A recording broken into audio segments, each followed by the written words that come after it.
Hey there, Clay Moffat here with Overnight Pictures, and I've got my latest tutorial ready for you guys. Recently we've been working on finishing up our Harry Potter parody series, and I thought I'd share how we made some of the visual effects for these films, specifically the magical wand effects. They're actually pretty simple, and I hope you guys enjoy this tutorial. Okay, here I am inside of After Effects, and I thought I'd share another demonstration. It's a pretty simple effect, one that's easy to just kind of copy and paste and duplicate over and over, but make look completely different. So it saves you a lot of time and effort, and you don't have to completely create a new effect every single time. We're going to be using Action Essentials 2 by Video Copilot. Now you don't need to use this, but I highly recommend it. Let's go ahead and open up the Fire, and we're probably going to use something like Fire number 4. Go ahead and bring it out into your comp. Set it to Add. And let's scale it down so it fits on the frame, at least for now. Now what I kind of like to do is rotate it so that it's upside down. This way it kind of masks that it's fire. It kind of looks a little bit different once we get the effects on it versus if we had it right side up. Alright, I've got my clip fast forwarded to where I want to start the effect. We can go ahead and move the fire to that position.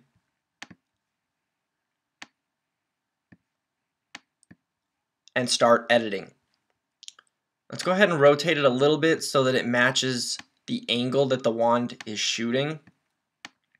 And another thing I like to do is actually make it a 3D layer, and then you can rotate it on the Y-axis and actually give it some depth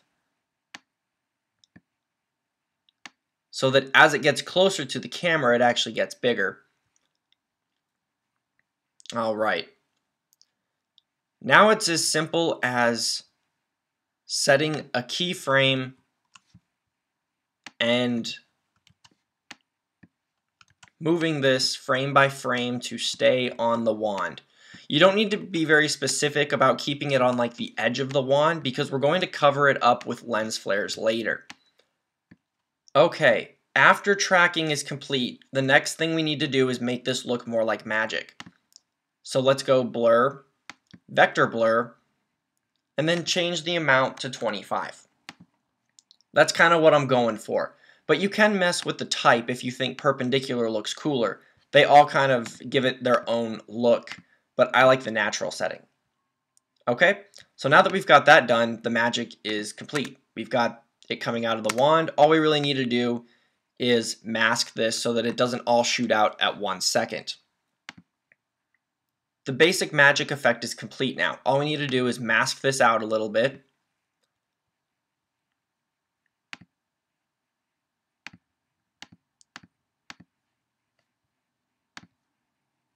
And slide this over.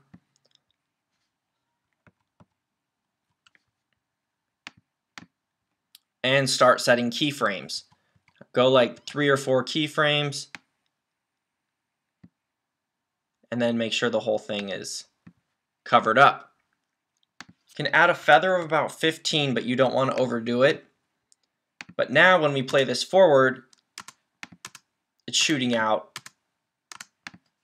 Instead of just being there instantly, it's taking a couple frames for it to get there, so it looks more like a bullet. You can mix and match lens flares. I recommend using a different one for each character, or maybe just for each spell, depending on what you're going for. But I like to use the monster flare under the motion graphics, just because it's so big and bold and has a lot of iris. Hit OK. Make sure you set this to add or screen. I kind of like the screen setting because then it's not as powerful as add. You can copy and paste the tracking from the wand to the lens flare, or you can move it manually again. The lens flare doesn't really need to follow as much. As long as it stays on top of the wand, it's going to look really good. One thing that the scene is lacking is that the effect on the wand and the effect coming out of the wand don't match at all. So let's go ahead and change that. let's make it a green effect. Let's say this is the Avada Kedavra spell. You can simply tint the optical flare green, and then you're set with that.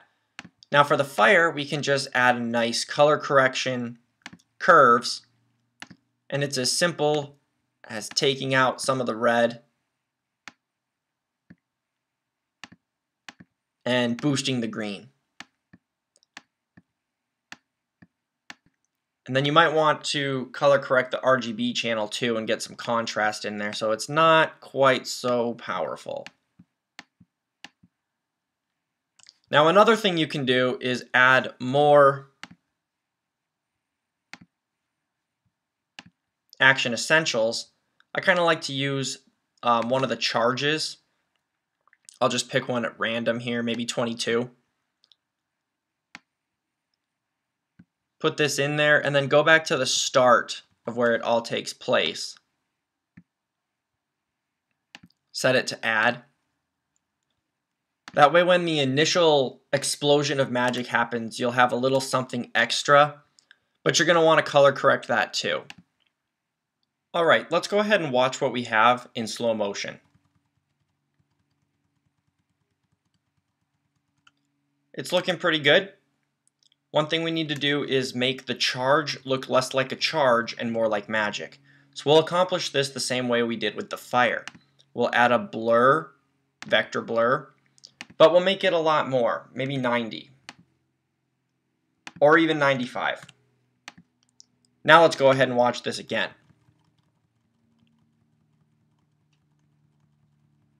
That looks pretty nice. It adds more of like a magical wave ripple effect coming off of the wand rather than an explosion.